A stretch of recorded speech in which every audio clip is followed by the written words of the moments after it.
Hello learners, स्वागत है आप सबों का इस वीडियो सेगमेंट के वीडियो नंबर 7 में। 7वां पार्ट है इस भूगोल सीरीज़ का, जिसमें हम लोग कुल मिलाकर के 540 क्वेश्चंस पढ़ेंगे और 40-40 क्वेश्चंस का पर वीडियो सेगमेंट है। तो इस वीडियो सेगमेंट में, जो कि 7वां पार्ट है इस सीरीज़ का, तो इस 7वें पार्ट में हम कुछ अन्य महत्वपूर्ण प्रश्नों के बारे में पढ़ेंगे। दोस्तों, ये सारे प्रश्न जो भी मैं इस चैनल पे डालती हूँ, इसमें सारे आईएएस हो या फिर स्टेट पीएससी हो, उन सभी से छांट कर लिए जाते हैं क्वेश्चन और उन सबको असेंबल करके एक सीरीज टाइप से बनाया जाता है। तो इसी कड़ी में आज हमारा क्वेश्चन है क्वेश्चन नंबर 241 से 280 तक, यानी कि कुल मिलाकर के 40 क्वेश्चन। तो चलिए वीडियो को स्टार्ट करते हैं। और अगर दोस्तों इस चैनल पे आप नए हो तो प्लीज़ चैनल को सब्सक्राइब कीजिए, साथ ही अपने दोस्तों के साथ इस वीडियो को शेयर भी जरूर कीजिए। तो चलिए स्टार्ट करते हैं। वीडियो का फर्स्ट क्वेश्चन होगा, नद ज्वारमुख क्षेत्रों में किस प्रकार की वनस्पति उगती है? नद ज्वारमुख क्षेत्रों में कच्छ वनस्पति उगती है। नेक्स्ट क्वेश्चन होगा, किस राज्य में 90% से अधिक भूमि पर वन है? तो 90% से भी अधिक भूमि पर वन है अरुणाचल प्रदेश में, ठीक है। नेक्स्ट है, किस राज्य में वन भूमि का अनुपात सबसे कम है? सबसे कम वन भूमि अगर कहा जाए तो वह है हरियाणा में।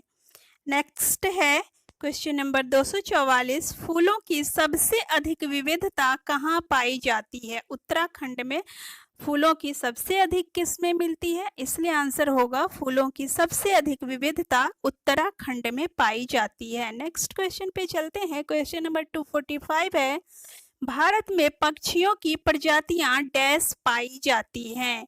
भारत में पक्षियों की लगभग 1200 से भी अधिक प्रजातियां पाई जाती हैं। आंसर हो जाएगा, भारत में पक्षियों की 1200 से अधिक प्रजातियां पाई जाती हैं। नेक्स्ट है, नदियों के किनारे वृक्ष क्यों लगाए जाते हैं? नदियों के किनारे वृक्ष लगाने का पर्पस यही होता है कि अपरदन को रोका जा सके। तो आंसर होगा अपरदन को रोकने के लिए। नेक्स्ट क्वेश्चन है क्वेश्चन नंबर 247, किस प्रकार की मिट्टी को कृषि योग्य बनाने के लिए जिप्सम का प्रयोग किया जाता है? जिप्सम का प्रयोग वैसी भूमि में किया जाता है जहाँ की मिट्टी क्षारीय हो चुकी होती है, तो उस मिट्टी में उपस्थित क्षार को कम करने के लिए जिप्सम का यूज किया जाता है। तो आंसर हो जाएगा कि क्षारीय मिट्टी को कृषि योग्य बनाने के लिए जिप्सम का उपयोग किया जाता है। नेक्स्ट है, पर्वतीय क्षेत्रों में एक से नीचे एक स्थित छोटे छोटे खेतों पर खेती करने की पद्धति को डैश कहा जाता है? तो क्या कहा जाता है, यह पूछा जा रहा है। तो उसे कहा जाता है समोच्च रेखा कृषि। क्या कहा जाता है? समोच्च रेखा कृषि। नेक्स्ट क्वेश्चन पे चलते हैं। नेक्स्ट क्वेश्चन है 249, संरक्षित वन अर्थात रिजर्व्ड फॉरेस्ट से क्या तात्पर्य है? रिजर्व्ड फॉरेस्ट वैसे फॉरेस्ट को या फिर वैसे जंगल को, वैसे वन को कहा जाता है जो कि जहां पर पशु चारण पर रोक लगी होती है तथा इसका उपयोग केवल वाणिज्यिक कार्यों के लिए होता है। तो आंसर हो जाएगा, संरक्षित वन से क्या तात्पर्य है?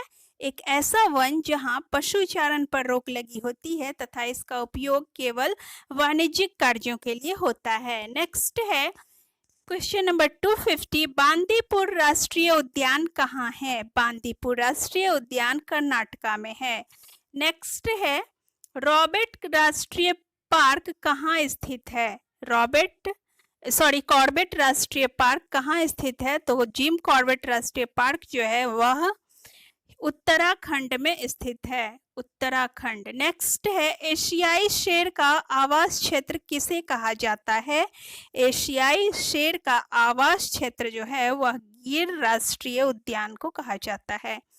नेक्स्ट है, जंगली गधों के लिए अभयारण्य कहाँ है? जंगली गधे गुजरात में पाए जाते हैं, तो आंसर हो जाएगा जंगली गधों के लिए अभयारण्य है गुजरात में।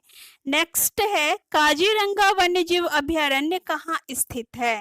काजीरंगा वन्यजीव अभयारण्य असम में है, आंसर हो जाएगा असम। नेक्स्ट है असम स्थित मानस अभयारण्य किस वन्य जीव के लिए प्रसिद्ध है? तो असम में जो मानस अभयारण्य है वह टाइगर के लिए अर्थात बाघ के लिए प्रसिद्ध है। नेक्स्ट पे चलते हैं, क्वेश्चन नंबर 256। कौन सा अभयारण्य एक सींग वाले भारतीय गैंडे के लिए प्रसिद्ध है? यह प्रसिद्ध है काजीरंगा नेशनल पार्क। इसमें एक सींग वाले भारतीय गैंडे पाए जाते हैं। नेक्स्ट पे चलेंगे, प्रसिद्ध घाना पक्षी विहार कहाँ स्थित है? घाना पक्षी विहार जो है यह भरतपुर में स्थित है। नेक्स्ट है केरल में स्थित कौन सा अभयारण्य हाथियों के लिए प्रसिद्ध है? केरल में पेरियार नाम का एक अभयारण्य है जो कि हाथियों के लिए प्रसिद्ध है। इसमें हाथी विशेष मात्रा में पाए जाते हैं। नेक्स्ट है झूम शब्द से क्या अर्थ है? झूम जो शब्द है उससे अर्थ होता है एक प्रकार की यह कृषि होती है जिसमें जंगलों को जला करके और जो राख बचती है जंगलों को जलाने के बाद उस राख में ही बीज बो दिए जाते हैं और जब फसल उगती है तो काट ली जाती है। एक दो बार खेती करके फिर वैसी ही छोड़ करके फिर दूसरे जगह लोग चले जाते हैं, दूसरी जगह फिर वही प्रोसेस को रिवाइंड करते हैं।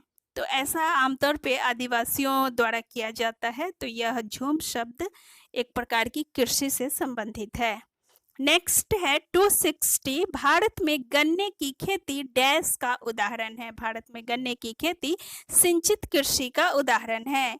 नेक्स्ट पे चलेंगे, क्वेश्चन नंबर है 261। मिट्टी की उर्वरता को बनाए रखने के उद्देश्य से एक के बाद दूसरी फसल को एक क्रम से उगाने की विधि को क्या कहा जाता है? उसको एक फसल चक्र कहा जाता है। तो आंसर हो जाएगा फसल चक्र। ठीक है, फसल चक्र। नेक्स्ट है बंगाल में चावल की खेती किस प्रकार की कृषि का उदाहरण है? बंगाल में चावल की कृषि जो है वह आत्मनिर्वाही खाद्यान्न कृषि का उदाहरण है। नेक्स्ट है क्वेश्चन नंबर 263। 263 में कह रहा है किस फसल को उगाने के लिए खेतों में पानी भरा रखने की आवश्यकता होती है? तो चावल को उगाने के लिए दोस्तों पानी को खेतों में भरा रखने की आवश्यकता पड़ती है। नेक्स्ट है क्वेश्चन नंबर 264। चावल की कृषि के लिए किस प्रकार की मिट्टी अनुकूल है? तो चावल की कृषि के लिए डेल्टा क्षेत्रों की चीका प्रधान दोमट मिट्टी की आवश्यकता पड़ती है। विशेष करके यह चावल की कृषि के लिए अनुकूल है। नेक्स्ट है अन्य मिट्टियों में भी होती है चावल की खेती, लेकिन सबसे ज्यादा उपयुक्त मिट्टी यही होती है। नेक्स्ट है यदि वर्षा केवल 2 महीने तक होती हो तो ऐसे क्षेत्रों में डैश की फसल आदर्श होगी। तो ऐसे क्षेत्रों में अगर 2 ही महीने तक वर्षा हो रही हो तो ऐसे क्षेत्रों में दलहन की फसल आदर्श होगी, क्योंकि दलहन की फसल को ज्यादा पानी की आवश्यकता नहीं होती है। जया किस फसल की अधिक उत्पादकता वाली किस्म है? जया जो है वह चावल की अधिक उत्पादकता वाली किस्म है। नेक्स्ट है गेहूं की कृषि के लिए आदर्श तापमान क्या होता है? गेहूं की कृषि के लिए आदर्श तापमान 15 डिग्री से 20 डिग्री सेंटीग्रेड के आसपास होता है। 15 डिग्री से 20 डिग्री के आसपास का तापमान यदि है तो वह गेहूं की कृषि के लिए सबसे उपयुक्त तापमान है। नेक्स्ट है निम्नलिखित में से गेहूं का अग्रणी उत्पादक कौन है? तो अग्रणी उत्पादक राज्य है उत्तर प्रदेश। सबसे ज्यादा मात्रा में उत्तर प्रदेश में गेहूं का उपज होता है। नेक्स्ट है क्वेश्चन नंबर 269। 269 में कह रहा है गुजरात किस फसल के महत्वपूर्ण उत्पादकों में से एक है?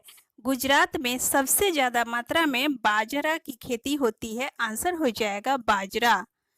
ठीक है। नेक्स्ट है मक्का की उत्पादकता को कैसे बढ़ाया जा सकता है। मक्का की उत्पादकता को बढ़ाने के लिए देश के विभिन्न भागों के अनुकूल नई उन्नत किस्में विकसित करके मक्का की उत्पादकता को बढ़ाया जा सकता है।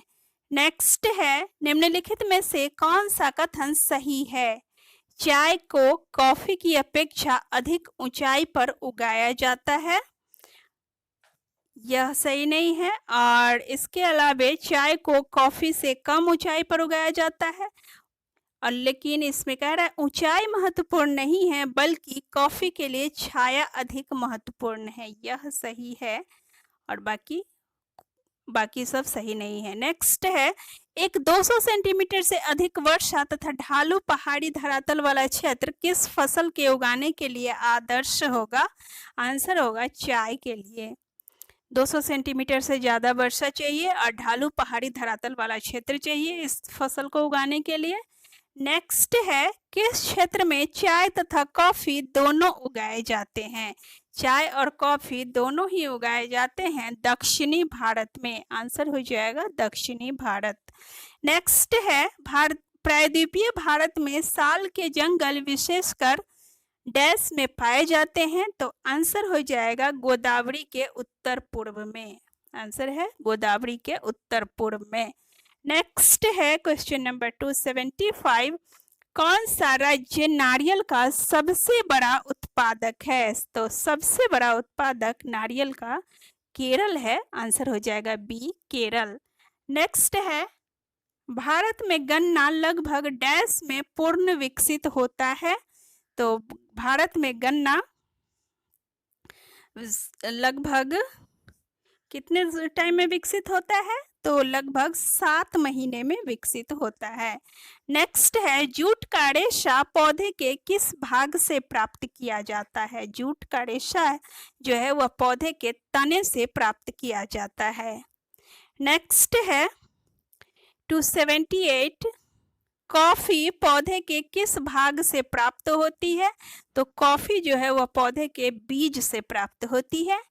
भारत का अधिकांश रबर उत्पादन किस राज्य में होता है।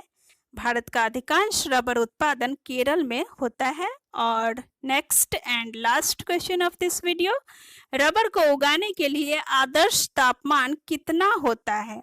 तो रबर को उगाने के लिए आदर्श तापमान चाहिए 35 डिग्री सेंटीग्रेड। तो ये थे आज के क्वेश्चन, उम्मीद है आपको पसंद आए होंगे। और वीडियो पसंद आई हो दोस्तों तो चैनल को सब्सक्राइब कीजिए, लाइक कीजिए और अपने दोस्तों के साथ इस वीडियो को शेयर भी कीजिए। तो मिलते हैं नेक्स्ट वीडियो में, तब तक के लिए बाय बाय।